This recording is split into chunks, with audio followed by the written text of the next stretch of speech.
नमस्कार मित्रांनो, स्वागत आहे तुमचं दिलकशीमध्ये.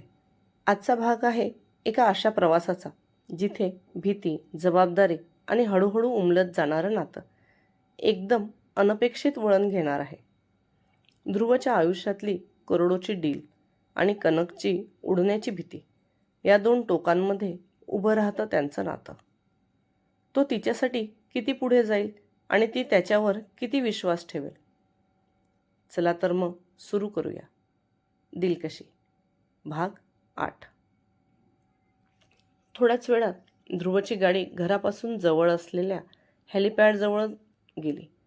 तिथे पहिलेच ध्रुवच्या असिस्टंटने चॉपर रेडी करून ठेवले होते. पण त्या उभ्या असलेल्या चॉपरला पाहताच कनक घाबरले. ध्रुवने गाडीच्या ड्रायव्हरला इशारा करून खाली उतरायला सांगितले. मग त्याने ती गाडी आतमधून लॉक करून घेतली आणि तिच्याकडे बघून म्हणाला, बघ, तुझ्याकडे 2 ऑप्शन आहे. एक याच्याने जायचं आणि दुसरं बाय रोड जायचं. त्याने असे म्हणताच ती आशेने त्याच्याकडे बघू लागली, कारण नक्कीच ती दुसरा ऑप्शन घेणार होती. पण त्याचं कसं आहे, माझी थोड्याच वेळात खूप इम्पॉर्टंट मीटिंग आहे, जी झाल्यावर एखाद्या वेळेस मला करोडोचा फायदा होईल. पण मी जर बाय रोड गेलो तर मला तिथे पोचायला वेळ लागेल आणि ती मीटिंग होणार नाही, ज्यामुळे माझा लॉस होईल. तो तिला हळूहळू एक एक शब्द करून समजावत होता. पण तो तिला का समजवतो आहे हे काही तिला समजत नव्हतं. आता कसं आहे, मी आहे बिझनेसमॅन. कोणतीही गोष्ट मी नफा नुकसान बघून करतो. त्याने असे म्हटल्यावर तिने तिची मान होकारात हलवली. आता जर माझं तुझ्यामुळे नुकसान होत असेल तर माझा काही फायदा पण झाला पाहिजे.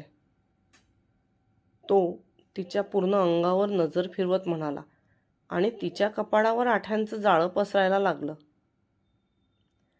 तू सांग, कोणतं ऑप्शन घ्यायचं? ते मला तर आता कोणतंही चालेल. तुझ्यासाठी म्हणून मी ती करोडोची डील सोडायला सुद्धा तयार आहे. तो बोलत बोलत तिच्याजवळ सरकला. त्याने तिचा हात हातात घेताच ती घाबरून दरवाजाजवळ सरकली. तिची पाठ दरवाजाला लागली असताना त्याने मुद्दाम एक हात मागच्या सीटवर आणि एक हात दरवाजावर ठेवून तिला दोन्ही हातांनी ब्लॉक केलं. मग जायचं बाय रोड? तो तिच्या चेहऱ्याजवळ झुकत म्हणाला आणि तिने घाबरून तिचे डोळे बंद करून घेतले आणि मान जोरजोरात नकारात हलवली. त्याचे श्वास जसे तिच्या चेहऱ्यावर येऊन आदळू लागले, तिने हिंमत करून दोन्ही हातांनी त्याला झटक्यात मागे ढकललं आणि गाडी अनलॉक करून गाडीतून उतरून सरळ चॉपरच्या दिशेने धावत निघाली. तो हसतच गाडीतून खाली उतरला, कारण त्याची युक्ती कामी आली होती. तिला सरळ सांगून ती काही अशी त्याच्याने आली नसती. या एका दिवसात त्याने इतके तर तिला ओळखलेच होते, म्हणून त्याने हे डोके लावले होते. तो आतमध्ये येऊन बघू लागला तर ती एका कोपऱ्यातल्या खुर्चीवर सर्व अंग जमा करून बसली होती. खरंच तिला मनातून खूप भीती वाटत होती, पण आता तिच्याजवळ दुसरा ऑप्शन नव्हता. ध्रुव तिची भीती समजून तिच्या शेजारी जाऊन बसला. त्याने तिच्याकडे पाहिले तर ती डोळे बंद करून तोंडातल्या तोंडात काहीतरी पुटपुटत होती. तिच्या कपाळावर बारीक घाम जमा झाला होता. दोन्ही पाय एकमेकांना चिपकवून घेतले होते आणि हाताची बोटं एकमेकांमध्ये घट्ट गुंफून ती मांडीवर ठेवली होती. जसे चॉपर टेक ऑफ झाले तसे तिला अजूनच भीती वाटू लागली. पण अगदी क्षणात तिला ती हवेत तरंगल्याची जाणीव झाली आणि तिने आधारासाठी समोर दिसणारे काहीतरी वस्तू तिच्या हातांनी गच्च पकडली. पण त्यानंतर तिची भीती हळूहळू कमी होऊ लागली. तिने हळूच डोळा उघडून पाहिलं तर ध्रुवने तिला उचलून चक्क त्याच्या मांडीवर घेतलं होतं. ती त्याच्या दोन्ही हातांच्या मिठीत होती आणि तिचं डोकं त्याच्या छातीवर होतं. तो मात्र डोळे बंद करून शांत खुर्चीला मागे टेकून बसला होता. खरंच यांना माझी काळजी असेल का? मग गाडीत असं का बोलत होते? तिचे मन विचार करू लागले. ती त्याचं निरीक्षण करत होती. यात किती वेळ गेला तिला समजलं नाही. चॉपर लँड झालं तरीही तिला त्याची जाणीव झाली नाही. माझ्याकडे बघून झालं असेल तर खाली उतरायचं, आपण पोहोचलो. तो त्याचे डोळे बंद ठेवूनच तिला असं म्हणाला. त्याने असे म्हटल्यावर तिने आजूबाजूला मान फिरवून पाहिली. तर खरंच ते लोक पोहोचले होते. तिला आता स्वतःचीच लाज वाटू लागली. आपण इतका वेळ कसे काय त्यांच्याकडे पाहण्यात मग्न होतो, असा विचार करून ती हळूच त्याच्या मांडीवरून उतरली. ती उठून उभी राहिल्यावर तो सुद्धा उभा राहिला. त्याने आपले कपडे सरळ केले आणि लॅपटॉपची बॅग एका हातात धरून एका हाताने तिचा हात धरत तो खाली उतरला. ते दोघेही आता दिल्लीत पोहोचले होते. त्यांच्या बंगल्यावर हॅलिपॅडची सोय असल्यामुळे चॉपर तिथेच उतरवण्यात आले होते. तो तिला बंगल्याकडे बोट दाखवून म्हणाला, तू आत जा. आतमध्ये लकी असेल, तो तुझी सर्व सोय करून देईल. मला लगेच निघायचं आहे. खरंच खूप इम्पॉर्टंट मीटिंग आहे, नाहीतर मी तुला आतपर्यंत सोडले असते. त्याच्या बोलण्याचा पहिले तर तिला राग आला. असं कसं नव्या नवरीला दरवाजाजवळ आणून सोडून जात होता. पण नंतर त्याचे बोलणे ऐकून तिला खरंच वाटले की नाही, त्यांचा वेळ खरंच खूप महत्त्वाचा आहे. हे लग्न जसं तिच्यासाठी शॉकिंग आहे तसं त्याच्यासाठी सुद्धा. त्याची अडचण समजून घेत तिने तिची मान होकारात हलवली आणि मग तो तिला बाय म्हणून निघून गेला. ती सुद्धा एक एक पाऊल टाकत त्या घराकडे निघाली. Welcome ma'am, what can I help you? Lucky, जो त्या बंगल्याचा केअरटेकर होता, त्याने तिला ग्रीट केलं. तिने सुद्धा स्माईल देत तिथेच खुर्चीवर बसून आजूबाजूला तो बंगला न्याहाळू लागली. मॅम, मी तुम्हाला तुमची रूम दाखवू शकतो? तो तिच्यासमोर मान खाली घालत अदबीने म्हणाला. पहिले तर तुम्ही मला हे मॅम म्हणणं बंद करा.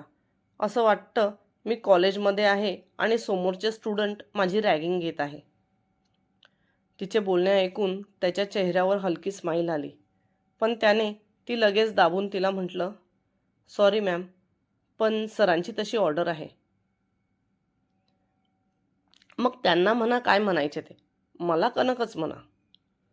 ती सुद्धा हट्टीपणा करत म्हणाली. आता तो बिचारा नोकर माणूस पेचात पडला. काय करावे? मोठ्या ताईसाहेबांचा स्वभाव पण असाच आहे. त्यांना सुद्धा मॅडम म्हटलेले मुळीच आवडत नाही. म्हणून मी त्यांना ताईसाहेब म्हणतो. तुम्हालाही तेच म्हटलं तर चालेल? तो अनुजांना आठवत म्हणाला. तसं तिने एकदा त्याला खालून वर न्याहाळलं. 40-45च्या घरात असलेला लकी शरीराने अगदी बॉडी बिल्डर टाईप होता. त्याच्याकडे पाहून त्याच्या वयाचा अंदाज लावणे कठीण होते. आतुला तुम्ही ताईसाहेब म्हणता, पण माझ्या नावापुढे एवढे साहेब लावायची गरज नाही. तुम्ही मला ताई नाही तर दीदी म्हणू शकता. तिने असे म्हटल्यावर त्याने पण त्याची मान होकारात हलवली आणि तिला म्हणाला, ठीक आहे तर दीदी, मी तुम्हाला तुमची रूम दाखवू? हो, चला, मलाही थोडं फ्रेश व्हावंसं वाटतंय. तिने हो म्हटल्यावर त्याने हातानेच तिला रस्ता दाखवला. ती पायऱ्यांवरून वर जाऊ लागली. वर आल्यावर एका रूमजवळ उभं राहून तो म्हणाला, ही रूम सरांची आहे. सरांनी तुम्हाला जर या रूममध्ये कम्फर्टेबल वाटत असेल तर इथेच थांबायला सांगितलं आहे. नाहीतर तिच्या बाजूची रूम तुमच्यासाठी मी मोकळी करून देतो. त्याने असे म्हणताच तिने जरा विचार केला. जरी ती ध्रुवच्या रूममध्ये न थांबता बाजूच्या रूममध्ये थांबली तर उगाच चर्चेला विषय मिळेल, असा विचार करून ती त्याच रूममध्ये गेली. मग लकीही नंतर जेवणाची तयारी करायला खाली निघून गेला. ध्रुवची रूम लक्झरी होती. त्यात सगळ्या वस्तू किती महाग असतील हे एका नजरेतच ओळखू येत होतं. रूमला सुद्धा त्याच्या आवडीनुसार व्हाईट आणि ग्रे कलरमध्ये सजवलं होतं. मध्यभागी एक किंग साईज बेड होता. त्याच्या मागे भिंतीला लागून ध्रुवचा फोटो लावलेला होता. रूममधल्या सगळ्या वस्तू पाहता त्याला साफसफाईची असलेली आवड दिसून येत होती. तिने एक नजर त्याच्या फोटोला न्याहाळलं आणि ती फ्रेश व्हायला गेली. तो मात्र गाडीत बसूनच तिचाच विचार करत होता. तिला घरात एकटं जा सांगताना तिचा उतरलेला तो निरागस चेहरा सारखा त्याच्या डोळ्यासमोर येत होता. ओह गॉड, का मी त्या मुलीचा एवढा विचार करतो आहे. ती घरातच तर जाणार होती, तरीसुद्धा तिला एकटं सोडल्याचं गिल्ट वारंवार माझ्या मनात का येत आहे. त्याने त्याचे केस हाताच्या मुठीत गच्च पकडले आणि डोळे मिटले. तसा पुन्हा तिचा चेहरा त्याच्या डोळ्यासमोर आला. आता मात्र त्याने एक खोल श्वास घेतला आणि लकीला कॉल करून सगळं ठीक आहे ना ते विचारलं. लकीने सुद्धा घडलेली सर्व इत्थंभूत माहिती त्याला एका श्वासात देऊन टाकली. त्याने तो फोन कॉल कट केला आणि त्याची पीए दीपाला कॉल करून सर्व मुलींसाठी लागणारे डेली नीड्स तिला बंगल्यावर पोचवायला सांगितले. दीपा तर खुशीतच होती. तो नेहमी तिला ऑफिसच्या बेडरूममध्ये किंवा एखाद्या हॉटेलमध्येच घेऊन जायचा. आज पहिल्यांदाच तो बंगल्यावर येण्यास सांगत होता. त्यामुळे तिच्या मनात तर आनंदाचे बटरफ्लाय नाचू लागले.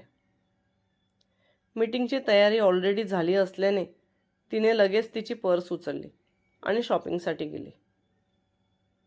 कनकने तिचे सर्व आवरलं, पण तिला घालायला इथे कुठे कपडे नव्हते. अनुजांकडे होती तेव्हा तिची सर्व व्यवस्था त्यांनीच केली होती, पण इथे तर ध्रुव तिला घर दाखवून निघून गेला. ती विचार करत बाजूच्या वॉर्डरोबमध्ये गेली. तिने समोर पाहिले तर त्यात त्याचे असे भरपूर कपडे व्यवस्थित एका लाईनमध्ये लावून ठेवले होते. तेथे बघतच आताला काही घालायला मिळत आहे का याचा विचार करत होते, पण इकडे मात्र तिला असे पाहून त्याचा श्वास घशात अडकला होता. त्याच्या वॉर्डरोबमध्ये कधीकधी तो महत्त्वाच्या फाईलसुद्धा ठेवायचा. त्यासाठी त्याने तिथे एक वेगळे लॉकर बनवून घेतले होते, म्हणून त्या वॉर्डरोबला कोणी हात लावले तर त्याच्या मोबाईलवर ब्लिंक व्हायचे. आजसुद्धा तसेच ब्लिंक झाले आणि त्याने लगेचच तिथला CCTV कॅमेरा ओपन करून पाहिला. पण जसे त्याचे लक्ष समोर गेले तसं तो शॉकमध्ये डोळे फाडून फक्त तिला पाहत होता. नुकतीच न्हाऊन निघालेली ती अंगावर फक्त एक रुमाल लपेटून त्याच्यासमोर उभी होती. तिच्या केसांवरून निथळत जाणारे पाणी तिच्या मानेवरून खाली खोल दरीत जात होते, जे पाहून त्याच्या घशाला इकडे कोरड पडली होती. ती मात्र तिच्याच विचारात त्याच्या शर्टवरून हात फिरवत आता काय घालू हा विचार करत होती. तिने त्या शर्टवरचा हात काढून तिच्या रुमालावर ठेवला. तसं इकडे त्याने डोळे भीतीने गच्च बंद केले. त्याने घाईतच कॅमेरा ऑफ केला आणि आपले वाढलेले श्वास कंट्रोल करण्याचा प्रयत्न करू लागला. फायनली तिलासुद्धा तिकडे हवं ते सापडलं. तिने त्याचं एक साधं टी-शर्ट अंगावर चढवलं आणि एक शॉर्ट घेऊन त्याला बेल्टने कमरेजवळ गच्च बांधला. हुश, ती वॉर्डरोबमधून बाहेर आली. तोच लकीने तिच्यासाठी जेवणाची ट्रॉली आणली होती. ती मस्त खुर्चीवर बसून जेवण करू लागली, पण इकडे मात्र त्याचे वाढलेले श्वास काही केल्या कंट्रोल होत नव्हते. भीती संपते तेव्हा विश्वास जन्म घेतो, पण विश्वासाच्या या प्रवासात ध्रुव आणि कनक यांच्या मनात अजाणतेपणी काहीतरी नवीन होत आहे. हे नातं खरंच प्रेम बनेल का, की अजूनही हा फक्त एक करार आहे? जाणून घेण्यासाठी पाहत राहा दिलकशी. हा भाग तुम्हाला आवडला असेल तर व्हिडिओला लाईक करा. तुमच्या भावना कमेंटमध्ये नक्की लिहा आणि अजूनही सबस्क्राईब केलं नसेल तर चॅनलला सबस्क्राईब करून ठेवा, कारण दिलकशीचा पुढचा भाग तुमच्या मनाला अजून खोलवर स्पर्श करणार आहे. चला तर मग भेटूया पुढच्या भागात. धन्यवाद.